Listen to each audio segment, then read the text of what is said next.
The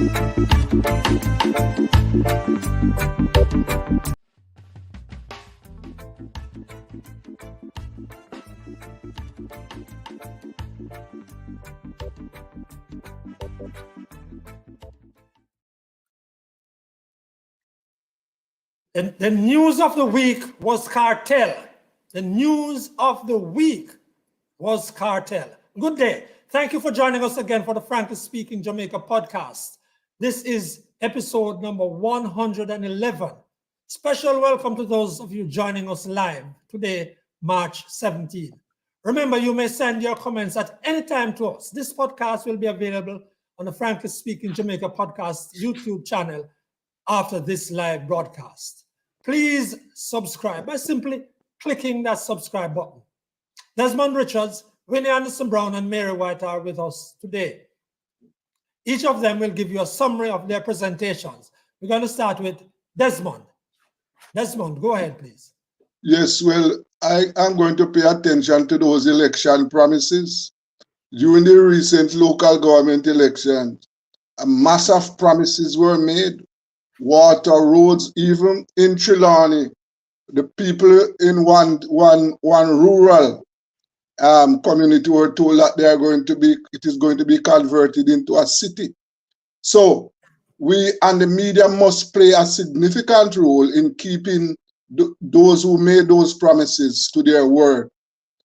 And I am also watching the delivery of water. Ladies and gentlemen, the people of Jamaica need access to water.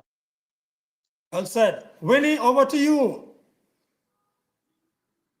Winnie? Until Winnie comes in, Mr. Mac, may I jump in? Yes, please. Yes? Yes, Today, go ahead, Mary. we're going to be talking about how to have the right breath for kissing. Very important. Why? Because life and death is in the power of the tongue. So stay tuned to hear my 3 tips to have a good breath, since the dirty mouth can literally be deadly. My goodness, life and death are in the tongue. Yes. For me, frankly speaking, my commentary. This past week, it was all about Kartel, the dancehall superstar's case before the Privy Council. In this age of instant news, instant gratification, it was the story of the week. But what was the story? It pushed aside the Haiti initiative. People don't even remember that in Kingston. The no tax budget by Finance Minister Nigel Clark delivered in his triumphal manner. The vigorous reply by opposition finance spokesman Julian Robinson. There was little time and place here in Jamaica for the comments on the continuing brutality by Israel against the Palestinians. But the news was simply this: the Privy Council quashed the murder conviction of Kartel and 3 others and sent the case back to the appeal court here in Jamaica for a decision whether to retry it. There's no pretense here on my part of any fine understanding of the law, etc. Attorneys, some of them in media, are better able to do that. Just to say again, the Privy Council was not ruling on whether Kartel and his co-convicts were guilty or not. So Kartel has not been freed, as some have been saying and have been chanting. The UK-based Privy Council law lords were simply stating that Adidja Palmer, better known as Kartel, and the others did not get a fair trial because of the judge's missteps in handling the attempt to bribe jurors. They didn't even get to the other issues raised by the defense. Now, many, including the Free Kartel shouters, have been singing the praises of the Privy Council and even hoisting British flags on their posts. I saw a few of those. Frankly speaking, from listening to the people who know the law, it was rather elementary stuff for the Privy Council to have ruled as it did. Trite law is how one respected King's Counsel put it. Frankly speaking, elementary stuff that should not have passed Jamaica's appeal court. It all leaves me with a little queasiness in my stomach. This I know, frankly speaking, I do not favor judge-only trials, and the appeal court in Jamaica cannot, as one prime minister once suggested, be the final court for matters. And I still believe the Caribbean Court of Justice should be our final court of appeal. Now, over to Desmond. Yes, the people of Jamaica, I am repeating myself, hundreds of thousands of Jamaicans across the country are having difficulties accessing water. The Desmond, Prime Minister... Desmond, even before you go any further, no, go ahead, Desmond. Go ahead and put your case. Go ahead and The Prime Minister, during his campaign, pointed out that that was one of the issues that surfaced mostly during his campaign. So now it is time for action. The people want water. And a host of other promises were made across the length and breadth of Jamaica. New markets were promised, roads were promised, and as I said, even in Trelawney, one rural town, the Prime Minister told the residents there that it is going to be converted into a city. Now, we in the media, I'm charging the media practitioners with the duty to hold the government to its word. Those election promises, this is something that has been happening for decades in Jamaica. When it's election time, you see roads being fixed, water trucks being revved up. Then the day after election, everything dies down. Now, we have turned a new page now. So, the councillors, beware. We are going to be holding you to your words. The people want service. The people, this is the land of food and water. We want water. And we don't want to wait until another election. We don't want to wait until the next general election to hear about when it is going to be delivered. We want the delivery to start now, this year. Desmond, I want to join you on that water issue, and I know that you have been taking it on from the start, from even before this format of the program, and from the start. I don't know if you saw a report on television last week of a protest down in West End, Negril, and elsewhere in Negril, in Westmoreland, where tourists joined locals, residents, in a protest over water, because in the West End, as the president of the Negril Chamber of Commerce said, on another program I was on a station on Nationwide,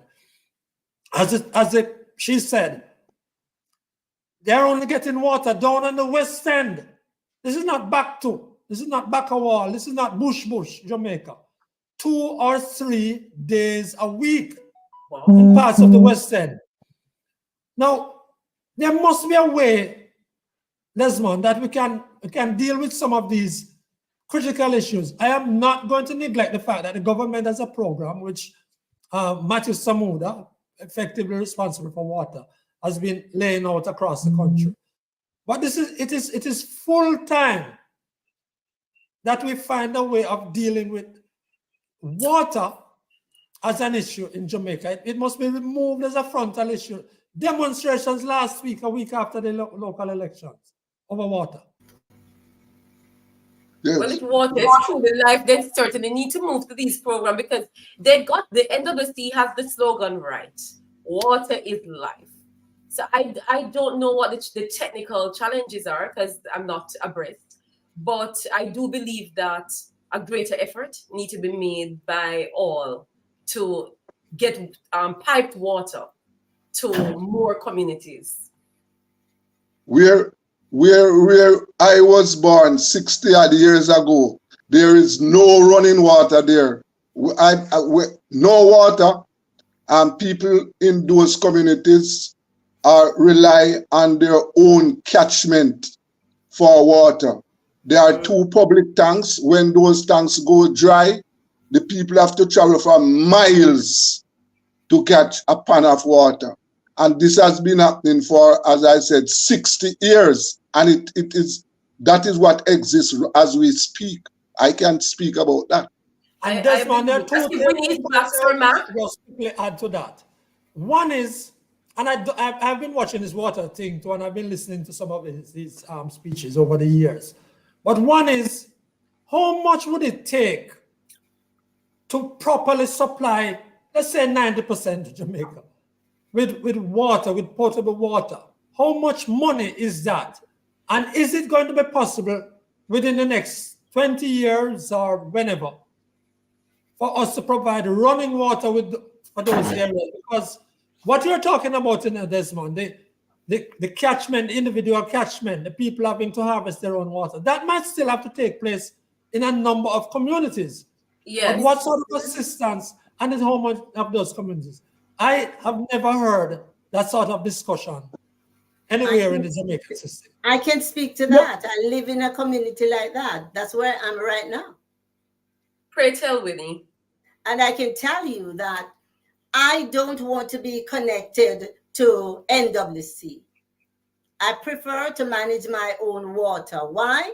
I cannot control the people who divert the water. And I don't want to get involved in that. So I am happy. We have our own water supply and we're happy with that. So we don't. Where do you get water from? You have had to spend money to put that supply together. Yes, we harvest rainwater. We have huge tanks and we have the black ones and we pump water up there. So when other people don't have water, we have water. If I have no water, I know exactly what to do. I need to go and turn on the pump. The vast majority of poor Jamaicans cannot afford that. That is the reality. But what I'm hearing, Brother Desmond, the vast majority of Jamaicans, they have 45-gallon drums at their home. That is their main source. So what size drums do you have, Winnie? What size? Let me tell you what. Tell us a little bit more about yours. Let me tell you what is done generally. There are tanks that are placed. It's recently that has been done. The catchment tanks that you referred to before. Recently, what has been done is that the councillor, he piped the water from the public tank so along the main people can catch water, and they have some drums along the way where the trucks come and fill the black tanks. That is the updated system. So I prefer to speak to what happens generally. So people buy water, people sell water, of course, and people carry water.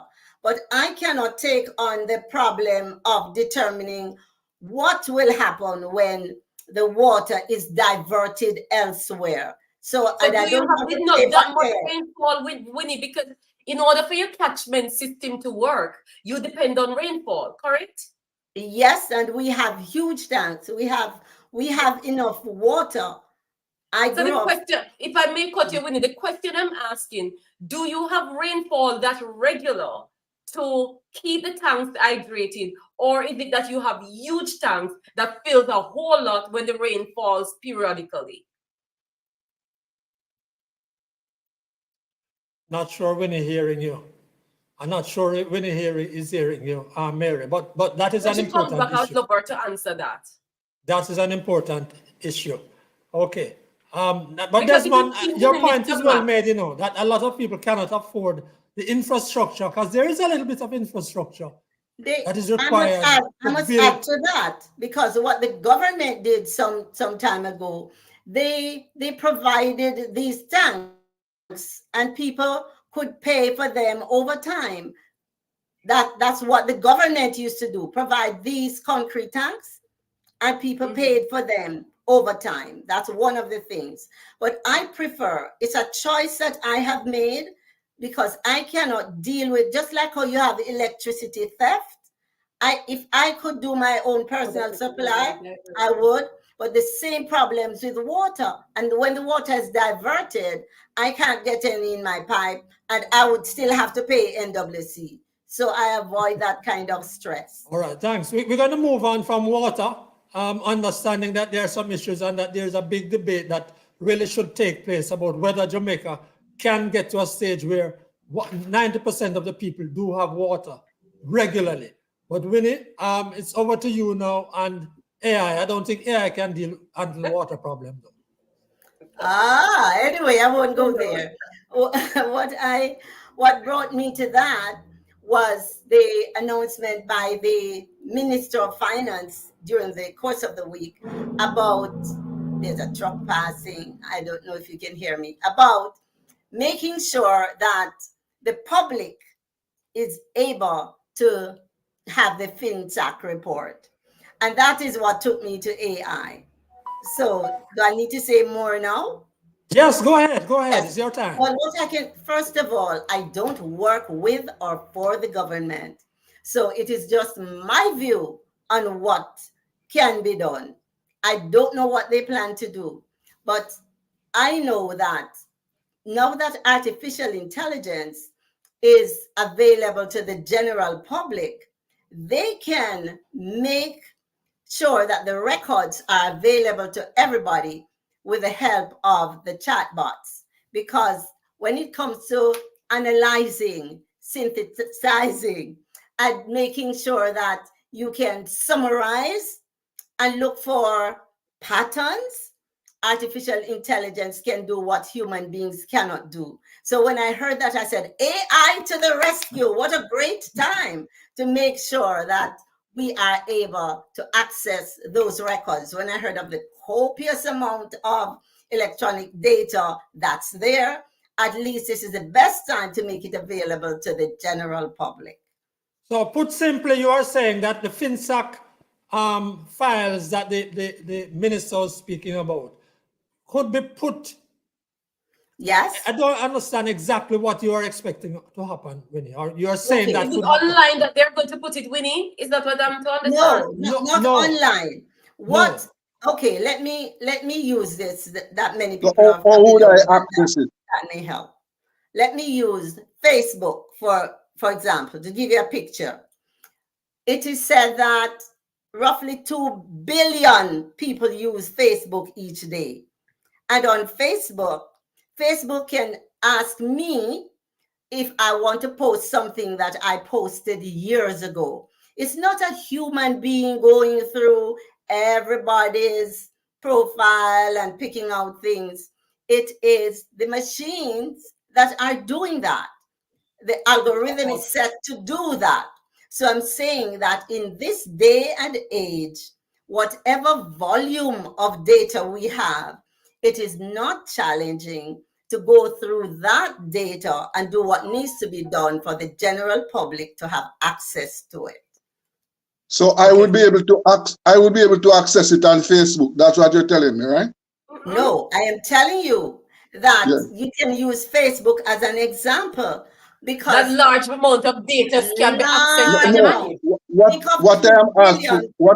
What I'm asking you is how the man in Westmoreland is going to access it. Tell us that. No, that is up to the government to do. I don't know what they are going to do when they feed this data to whichever of the chatbots or large language models they choose. What is synthesized and analyzed and put together in any way they choose. I am saying no, they can do what they couldn't do before. Because what stood out for me is the volume that the finance minister spoke to. So it seems as if that was a challenge. It was too much for any human being to go through, so they could not provide the report. Now that they have the technological assistance, they can do what they couldn't do before. Okay, thank you. Mary, I know that there have been some comments coming in. I see some of them flashing across the screen. You want to take that before you go to your topic? Let's go to the comments. Hello, Alan. We have Alan online with us this evening again, and he's saying that the government should embark on building more reservoirs, in the water affected areas and set up a catchment for rainwater and get someone treat the water. We also have Owen who is saying it's a massive shame that a country as small as Jamaica, with sources all over the country, that government can't provide citizens with water. Hi, Owen. So the water issue is a touch point for us Jamaicans. And I hear Winnie's current situation, and Sir Mark, I'm thinking that maybe government need to look at localizing each parish possible with the catchment system that Winnie is using to store the rainwater and recirculate it within the community. There are three, if I may, there are three catchment tanks in the area. There's one in Ashley, one in Darlow, and another in Rock. So there are three of them. But that's not enough, is what I'm hearing. No, it's not that it is not enough. It's a matter of making sure that people don't have to carry it from point A to point B. So they need to look at that infrastructure. Distribution. Distribution, yes. And not just that, controlling how people behave around this is the problem. I can't take that on. And that is why I don't get involved in that. I cannot tell people that they should not divert the water to water their plants or to do whatever. Because they will divert it anyway. They will do that, and I won't have water in my pipe, and I cannot take that on. I don't want that. Right now, you control your own destiny with the water. You have your own tank, you have your own, and it works for you. Mary, over to you. All right, as I hear about the Kartel trial, Sir Mac, the thought and the dental hygiene that I'm speaking about, the thought, I knew he had in braces. Does he still have in those braces? Because I wonder, what is the level of dental care provided to our inmates in our facilities?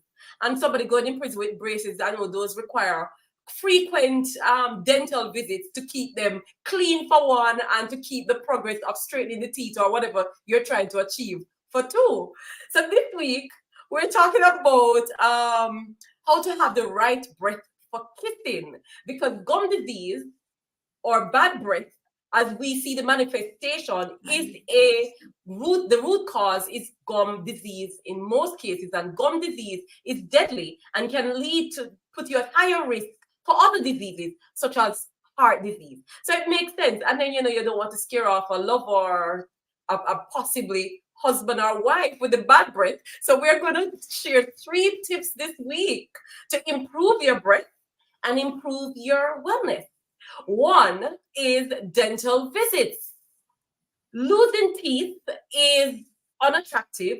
On top of that, there's a deeper problem to losing your teeth. It can disfigure your face. Just this week, I was talking to my girlfriend who is currently wearing braces, and I was shocked when she told me that the reason she put in her braces was to recalibrate her face, because she went and removed the tooth, and with that removal, her face drooped downwards and began to wrinkle. I was like shocked. I've never think of that our teeth was so vital to even our cosmetic look, but it is. So you'd want to ensure that you get a chance, you work on your dental hygiene to keep as many teeth as possible and to prevent disfiguring.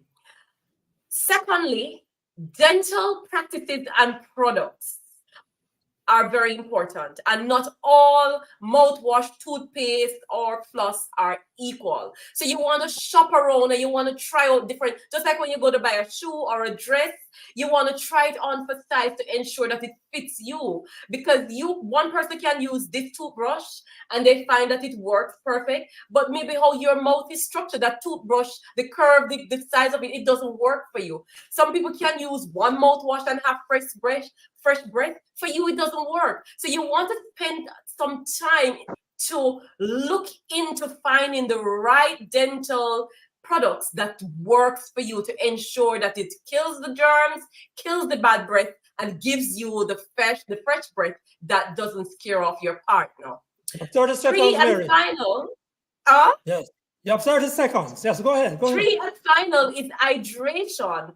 Do not underestimate the impact of water on your breath. So In the mornings when you get up, the first thing you want to do is to drink a bit of water to freshen that overnight breath. And during the day, you want to keep hydrated to keep your throat nice and moist so the bacteria doesn't build up. So I'm going to say to you, good or bad dental hygiene is a lifestyle.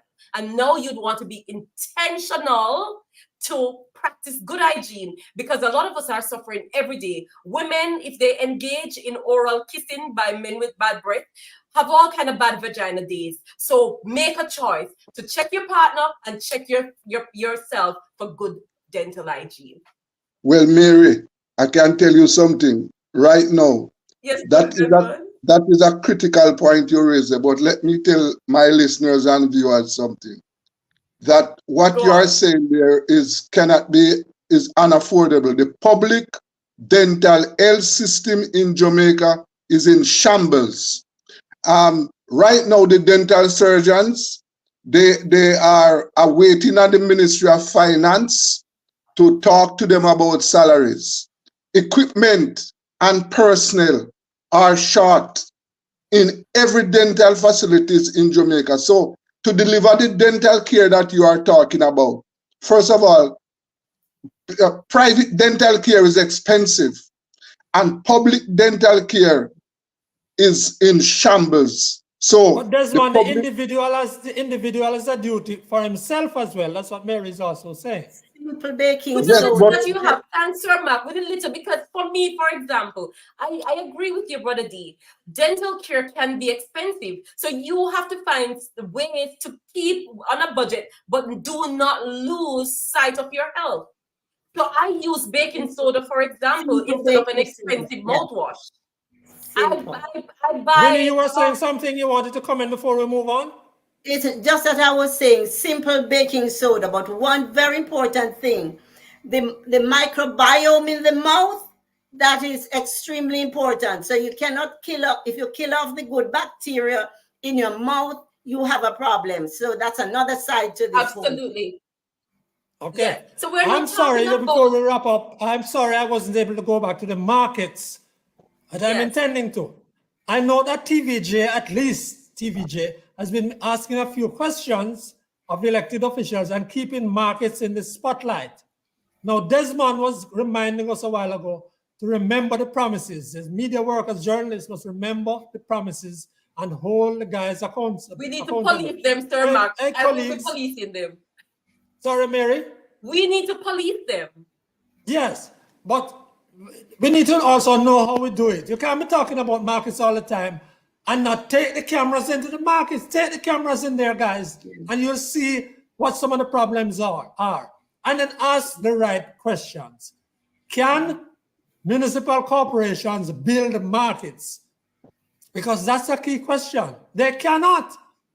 They do not have the... Oh, that's for another time. I just want to mention the related matter that came up in the budget, where GCT is going to be removed from imported vegetables. Now, this act could drag down Jamaican farmers and sink many of them all across Jamaica, from Mavis Bank, St. Andrew to South Manchester and St. Elizabeth. Look here. It's a matter we'll have to take on another time. I'm just so sorry. Now, remember to subscribe. Just click that button. Remember too, this podcast will be available shortly after this live cast on YouTube. Thanks to those who keep sending us ideas for improving the show. We take note of them. Special thanks to Mary, Winnie, and Desmond, and the technical producer and graphic artist, Joshua Black. I'm Franklin McKnight. Until then. So long.